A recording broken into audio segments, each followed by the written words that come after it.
Hello friends, welcome to அரசி சமையல். இன்றைக்கி நம்ம வீடியோவில் சுரக்காய் சாதம் பண்ணிக்கலாம். நான் வந்து ஒரு 4 ஸ்பூன் நல்லெண்ணெய் விட்டுருக்கேன். கடுகு, உளுந்தம்பருப்பு, கடலைப்பருப்பு ஒரு கால் ஸ்பூன் போட்டிருக்கேன். சின்ன வெங்காயம், 10 பல் பூண்டு, கருவேப்பிலை இப்போ போட்டுக்கலாம்.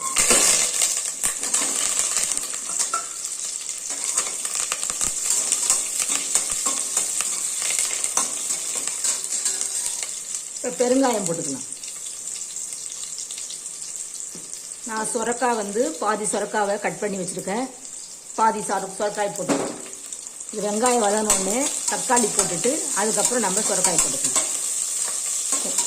இந்த சுரக்காய் சாதத்தோட தட்டைப்பயிர் போட்டு வைப்பாங்க. நான் எனக்கு எங்கள் வீட்டில் பிடிக்காத பயிரெல்லாம் போட்டு வச்சேன். ஏதோ சுண்டல் போட்டால் சாப்பிட்ருவாங்க, பட்டாணி போட்டால். பயிர் ஐட்டம்லாம் தனித்தனியாக வச்சாதான், குழம்பு வச்சாதான் பிடிக்கும். அதனால் நான் வந்து அதை போடலை. நீங்கள் வந்து தட்டைப்பயிர் போட்டுக்கோங்க, சூப்பராக இருக்கும். இப்போ நான் வந்து ஒரே ஒரு தக்காளி கட் பண்ணி வச்சுருக்கேன், அதையும் போட்டுக்கலாம். நான் சுரக்காவை போட்டுக்கிறேன்.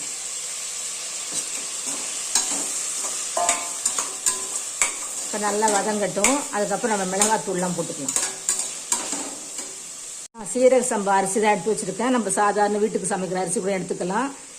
நான் 1 கப்பு அரிசி எடுத்துருக்கேன். 2 கப்பு தண்ணி ஊற்றிருக்கேன். ஒரு 20 நிமிஷமாக அரிசி ஊறிக்கிட்டு இருக்கு. நம்ம பிரியாணி செய்கிற மாதிரியே செஞ்சுக்கலாம். உப்பு போட்டுக்கலாம்.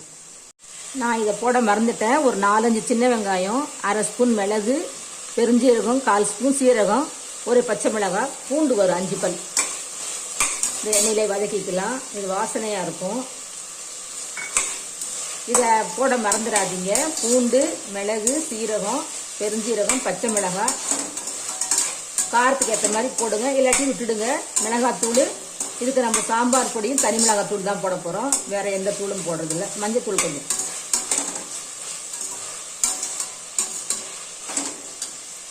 நான் உப்பு போட்டுட்டேன் ஃப்ரெண்ட்ஸ். இப்போ வந்து நம்ம மிளகாத்தூள் போட்டுக்கலாம்.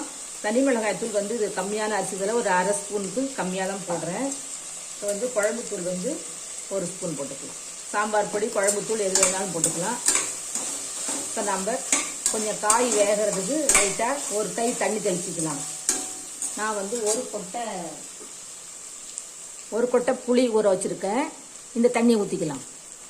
இப்போ நம்ம புளியை ஊற்றிக்கலாம். சரியாக கூட கரைக்கல, கொஞ்சமாக லைட்டாக புளி ஊற்றுனன்ற பேருக்கு.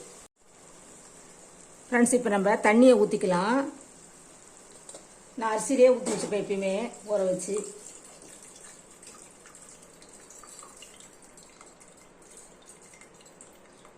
தண்ணி கொதிச்ச உடனே அரிசியை போட்டுக்கலாம்.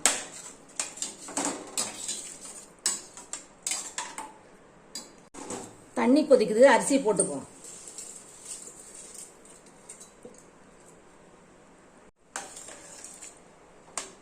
தண்ணி அரிசி ஒன்று போல் வந்தவுடனே நம்ம குக்கரை மூடிக்கலாம். நம்ம தனியாகவே பாத்திரத்துலேயும் செய்யலாம். இது கம்மியான அரிசி தான். நான் தான் கொஞ்சம் மாவு அரைச்சிட்டு டைம் இல்லைன்னு சொல்லிட்டு அவசரமாக குக்கரில் பண்ணிட்டேன். கம்மியான அரிசிங்கிறதால குக்கரில் பண்ணிட்டேன். சாதமும் அரிசியும் ஒன்று போல் வந்துருச்சு. இப்போ நம்ம குக்கரை மூடிக்கலாம். நம்மளோட சுரக்காய் சாதம் ரெடி ஆகிடுச்சு பாருங்கள். நான் பையன் வந்தவுடனே அவசரமாக போட்டுட்டேன். 1 கப்புங்கிறதால கம்மியாக தான் இருக்குது. சூப்பராக இருக்குது டேஸ்ட்டு. நீங்களும் இது மாதிரி செஞ்சு பாருங்கள், ரொம்ப நல்லா இருக்குது. 2 விசில் நான் அப்படிலாம் கணக்கு வச்சு விட மாட்டேன். கம்மியாக டைம் வச்சுப்பேன். சிம்மில் 10 நிமிஷம், அதான் என்னோட கணக்கு.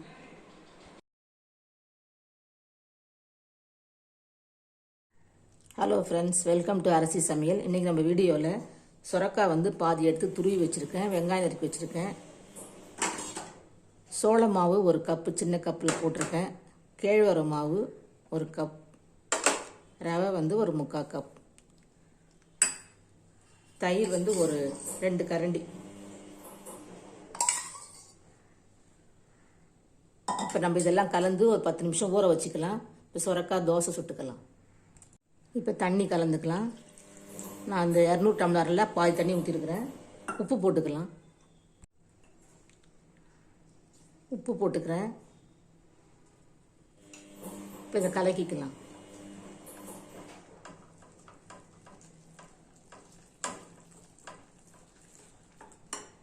இன்னும் கொஞ்சம் தண்ணி ஊற்றிக்கலாம்.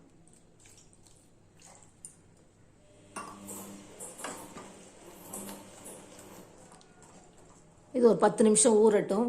மாவு, கேழ்வரகு மாவு, ரவை 10 நிமிஷம் ஊறிடுச்சு. இப்போ நம்ம சுரைக்காய், வெங்காயம், பச்சை மிளகாய், கருவேப்பிலை இதை நம்ம போட்டுக்கலாம். பச்சையாகவே போட்டுக்கலாம். இது வதக்கணும்னு அவசியம் இல்லை. ஃப்ரெண்ட்ஸ், சீரகம், மிளகு கால் ஸ்பூன் போட்டிருக்கேன். மஞ்சத்தூள் ஒரு பிஞ்சு போட்டிருக்கேன். இப்போ நம்ம வந்து தோசையாக ஊற்றிக்கலாம். இப்போ நம்ம சுரைக்காய் தோசை ஊற்றிக்கலாம்.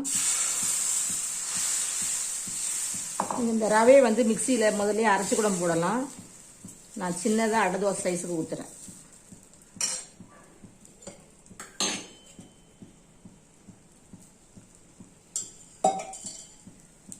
நம்ம சுரைக்காய் தோசை சோளம் கேழ்வரகு போட்டு செஞ்சது சூப்பராக ரெடி ஆகிடுச்சு. இப்போ நம்ம எடுத்துக்கலாம். நம்மளோட சுரைக்காய் தோசை சூப்பராக ரெடி ஆகிடுச்சு.